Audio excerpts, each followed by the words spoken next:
are at a loss to explain what is causing this weather and why it has taken them by surprise. That sudden drop in temperature as half an hour ago. Mexican officials closed the border into line with so many U.S. refugees. We prepare to go live to Los Angeles. Are you getting this on camera? What you see is happening now. What's over there behind me? That's a tornado! Yes, a twister! This is just massive.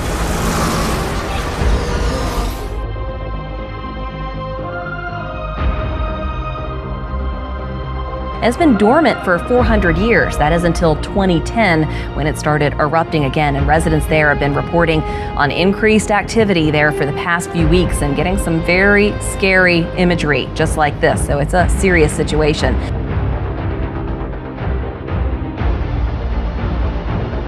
Well, heavy rain turned dangerous in San Diego, actually washing out roads, tearing down trees, even bringing down a bridge. Roads, cars underwater, manholes, sinkholes reported. Desert Center, California, a bridge collapsing, trapping a truck beneath the debris. Fire officials say this is some of the heaviest rain they've ever seen.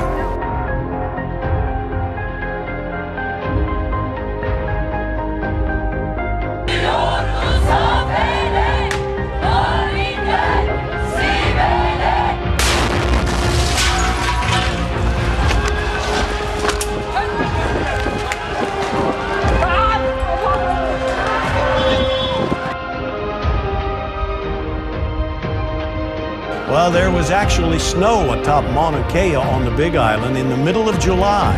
The winter-like conditions have created icy road conditions, and a park ranger reported a mix of rain, snow, and fog this morning.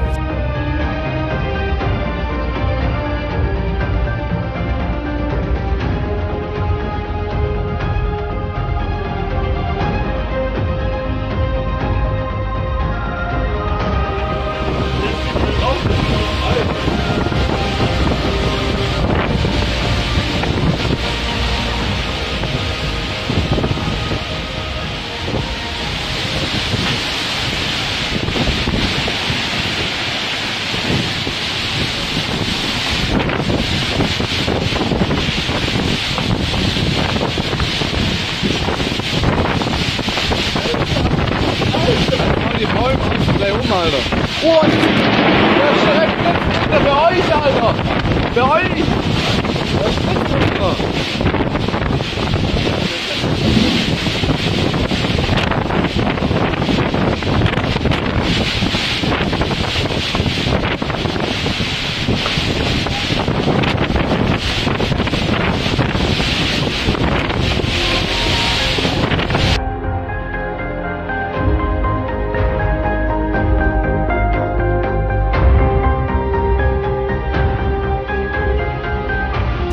It was another hot day in our islands, hitting 90 degrees in Honolulu, and it could get even hotter this weekend. But it was also pretty chilly. How's that, you say? Well, there was actually snow atop Mauna Kea on the Big Island in the middle of July. The winter-like conditions have created icy road conditions, and a park ranger reported a mix of rain, snow, and fog this morning. As a result, the road to the summit is closed at the Visitors Information Station. So how can it be so hot on the ground but so cold on the mountain? Justin Cruz joins us with more. Just. Yeah, Joe, it's all about elevation. Temperatures decrease with elevation, at least initially, and weather balloons are launched from Hilo and Lihue daily. They track some of the numbers coming out, and this is what we saw today at different elevations. 5,000 feet, it was about 71 degrees, and then 10,000 feet, 28 degrees, already below freezing. 19,000 feet, it was 12 degrees. So you could see how it starts warmer and gets colder through elevation. But these are normal temperatures. We see this every day. But it wasn't the cause of the snow. The snow was caused by added moisture. We had some thunderstorms that fired off the Big Island last night, and the thunderstorms can send clouds and moisture anywhere to 15, 30,000 feet or higher. And that's how that moisture got up to the Big Island summits and, of course, froze, and we have some snow. But for most of us that live near sea level, we feel the heat. This is the heat index at this hour right now. It feels like 91 in Honolulu, 93 in Kailua Kona, 87 in Lihue, and 86 in Kahului, 85 in Hilo. So that's what we're really feeling near the surface. We'll have more on the weekend weather coming up a little bit later. Joe, back to you.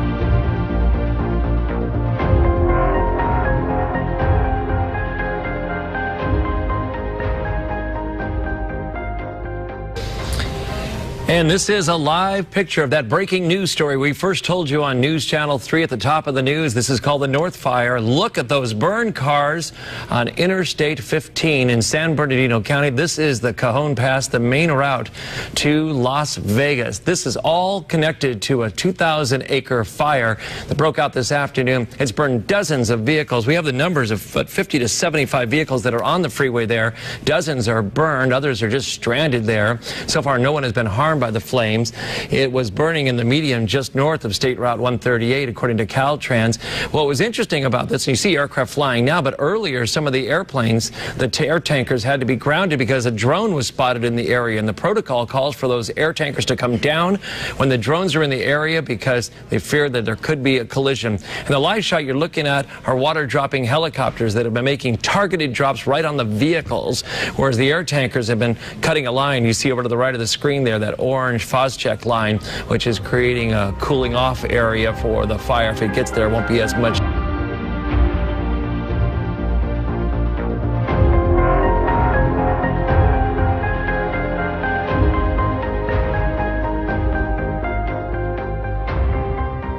The annual State of the Climate report released Thursday said 2014 was the warmest year on record, going back 135 years. Temperatures continued to rise and glaciers kept shrinking. The impact has been dramatic in Greenland, the huge ice-covered island between the North Atlantic and the Arctic Oceans. Here's Vanita Nair. Almost 8 years to the day, in 2007, it was 35 degrees below zero on top of Greenland's vast ice sheet. Strong winds and blowing snow were more the norm for researchers there. This summer, the sun is shining and the ice is thinning. 27 degrees above zero, 62 degrees warmer. Researchers are trying to determine if the warming is a trend. The world's second largest ice body, Greenland, is more than 1/4 the size of the continental United States, and its ice nearly 2 miles high at its thickest. Since 1989, researchers have been ferried to the Greenland Environmental Observatory. Greenland stores an enormous amount of water in the form of ice. University of Montana glaciologist Joel Harper has been camping each summer on Greenland's ice sheet, studying how glaciers and ice move. In recent decades, it's certainly been melting more than is replenished from snowfall, and that's causing sea level to come up. Evidence of the increased ice melt can be seen from the air in the form of these blue pools. Satellite images show that on the warmest day this month, half the ice sheet surface was melting, double the norm for this time of year. As glaciers melt, they darken, which combined with sediment and global air pollution further speeds up the process. In Greenland, the farther north you go, the dirtier the air becomes. University of Colorado researcher Michael O'Neill has been measuring pollutants here since 2008. Most of the industry is in the northern hemisphere, and that's where we see the highest concentrations of the man-made chemicals. The darker the ice, the faster it melts into the ocean. Greenland contributes about 40% of current sea level rise. Over the past century, the world's oceans have risen 4 to 8 inches. By the end of this century, scientists predict sea level rise will be the greatest environmental threat to coastal cities from Miami to Mumbai. Vanita Nair, CBS News, New York.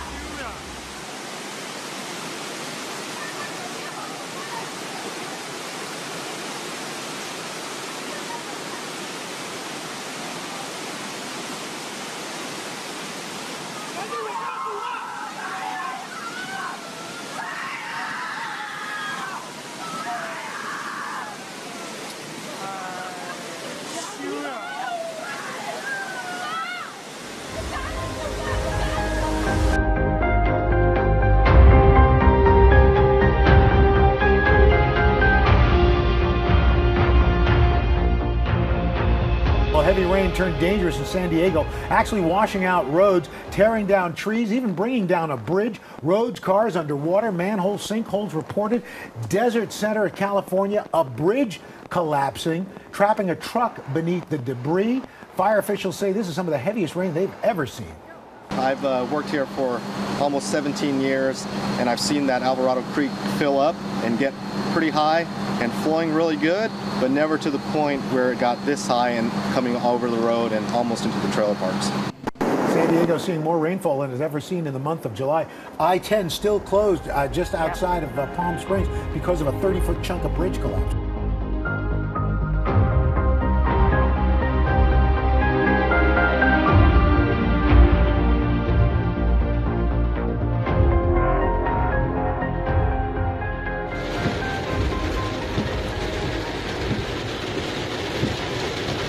What am I going to hook it to? Buddy, his other guy's hardcore. At least he knows what he's doing. He's not afraid to get wet. I just want to make sure it's fucking...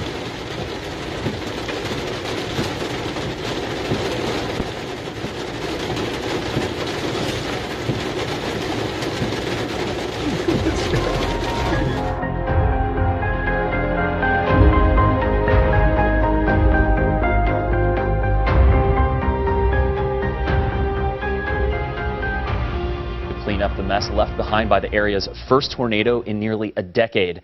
The National Weather Service confirmed an EF1 tornado touched down in Rock and Walworth counties on Saturday. In Johnstown, near Janesville, the tornado ripped through a barn and destroyed 2 farm buildings nearby. Just a mess left behind. Officials say that tornado traveled 5 miles. It was pretty interesting to see that path. While it was short, it was quick and it was wide enough to cause that significant damage. There was indeed an EF1 tornado that occurred in this area. And despite all that damage, fortunately, no one was hurt.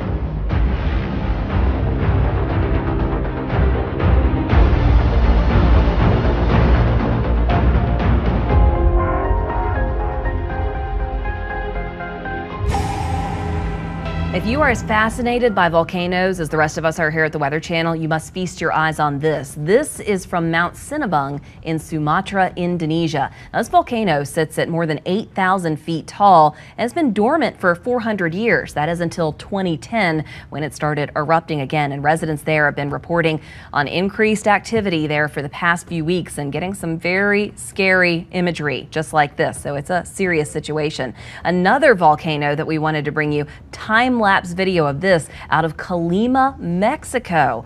This volcano has been active in years past, but reported to be the most intense activity since early 1900s. I'm Danielle Banks, the Weather Channel.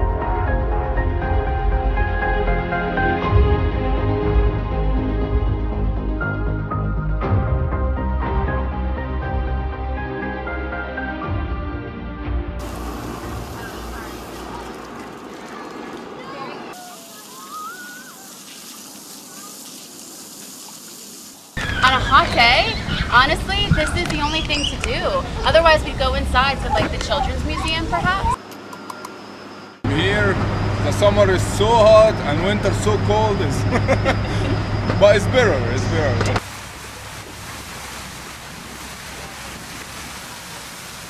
I took a vacation day and I'm out here just trying to cool off from the extreme heat and just having fun with my family. You want to enjoy the sunshine, of course, but then you can't sit out in the blistering heat. So I think, yeah, just finding some shade for us to sit while the kids run in the water. This kind of heat can be dangerous. People have to make smart decisions. People, of course, have to stay hydrated. Don't stay out in the sun any longer than you have to. Be aware of the challenge of this circumstance.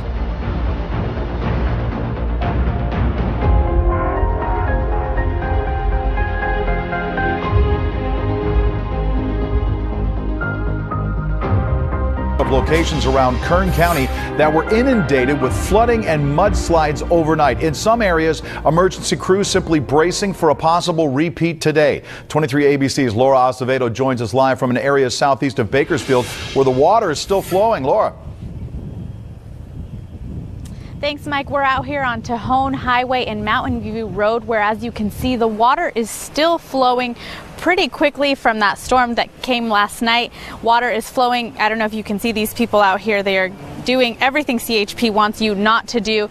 But earlier this morning, crews were out here rescuing the driver of this vehicle. He was stuck through the floodwaters, had to get onto the roof. Fire crews from County Department Truck 41 came out here and had to rescue him and get him out of that vehicle. He was not injured. Now let's take a look at some video from earlier this morning. You can see the stream of water was rushing a lot quicker. Now it has seemed to gone down, but fire crews, CHP saying if you see barricades like this, do not go through them. CHP is not out here right now, but they are saying this road remains closed and you should not go through it. Do not get into the water at all. The water is moving faster than it appears, and your car or yourself, you could get swept away. Back to you.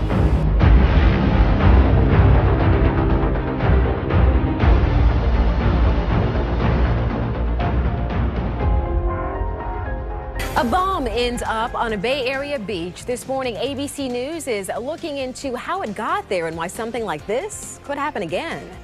This morning, a section of St. Pete Beach has reopened to the public after authorities blew up that bomb yesterday. ABC Action News reporter Adam Weiner's there. And Adam, a lot of people wondering how this World War II era device could wash ashore in the first place. Yeah, I know a lot of people, it might seem strange for a World War II era bomb to wash ashore from the Gulf of Mexico in the first place, but according to a congressional report, there may actually be a lot of unused weapons that were actually dumped in the Gulf of Mexico in the years following World War II. Obviously, one of them appears to be what blasted here yesterday. Take a look at the blast hole left behind from that device that was found. These are photos from a viewer who sent them to us. Obviously just quite a massive hole. That was before they filled it all in with sand, and whatever it was, this M122, that was the official type of bomb, just one of the kinds of ammunition that was actually discarded into the Gulf after the war. That's all from a 2007 report on the leftover ammunition, and it's really just what the Army even bothered to report. This was all really before the U.S. government decided there might be a more environmentally friendly way of disposing these kinds of weapons.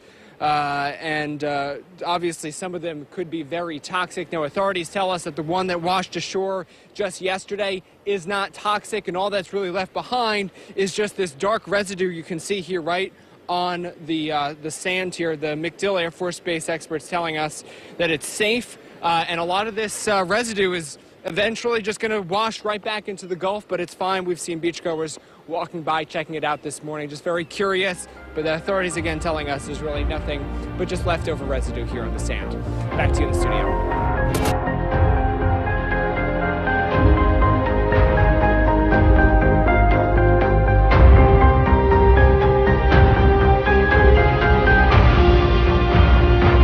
Film footage more than 8 decades old is center stage in Great Britain tonight.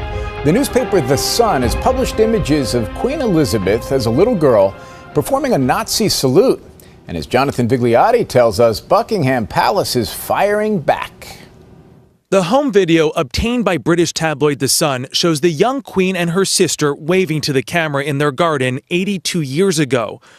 The Queen's mother then raises her hand in what appears to be the Nazi salute. Queen Elizabeth, then a 7-year-old princess, mimics the gesture, followed by her uncle, Prince Edward. The film has raised eyebrows, but royal supporters say it was taken in 1933, long before the atrocities of World War II came into focus. Hitler being in power probably for about 6 months. Princess Elizabeth is 7, Princess Margaret is 3. Dickie Arbiter is the former press secretary to the Queen. Nobody knew what was in store until very much later in the 30s. That's when public opinion towards Hitler evolved. Case in point, in 1938, England's soccer team came under fire for giving the salute before a game in Berlin. But public opinion didn't stop Prince Edward from flirting with fascism. He soon became a known Nazi sympathizer. In 1937, after abdicating to marry Wallis Simpson, Edward visited Hitler and spent time with his troops. The Sun's managing editor, Stig Abel, called the video one of the earliest known records of Edward's Nazi support. The fact remains that in 1933, led by a man who was to become Edward VIII, the British royal family were doing Nazi salutes to a video. The Sun released the video just 3 weeks after the Queen made her first visit to a former Nazi camp in Germany. In a written statement today, Buckingham Palace said it's disappointing that film, shot 8 decades ago and apparently from Her Majesty's personal family archive, has been obtained and exploited in this manner. Buckingham Palace tonight investigating how the Sun got a hold of this private home video. Jim, the paper is not naming their source.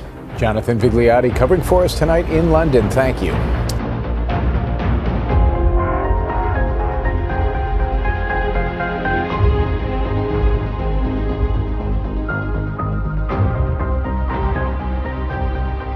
The Cuban people's oppressors will not hesitate to use this embassy as a spy hub, as they have done in the past, to threaten our homeland. Today is a sad day for U.S. national security interests and human rights around the world. The Castro regime does not represent the people of Cuba, because the people of Cuba cannot elect their leaders. Why do I say that? In the presentation today, you heard the foreign minister and others continue to say, on behalf of the Cuban people. Those are words that they cannot say because they do not represent the Cuban people. One thing is the regime, another entity altogether is the people of Cuba. A Cuban embassy will represent the Cuban intelligence services that actually are the ones who commit the human rights violations against the Cuban people. It's going to serve as a hub of espionage against the United States and against, again, the interests of the Cuban people in the island. It will serve the interests of the military, the generals that illegally smuggle weapons to our enemies or our adversaries. And most directly, that so-called embassy will serve the dictators that continue to impoverish, to brutalize, and to oppress the Cuban people.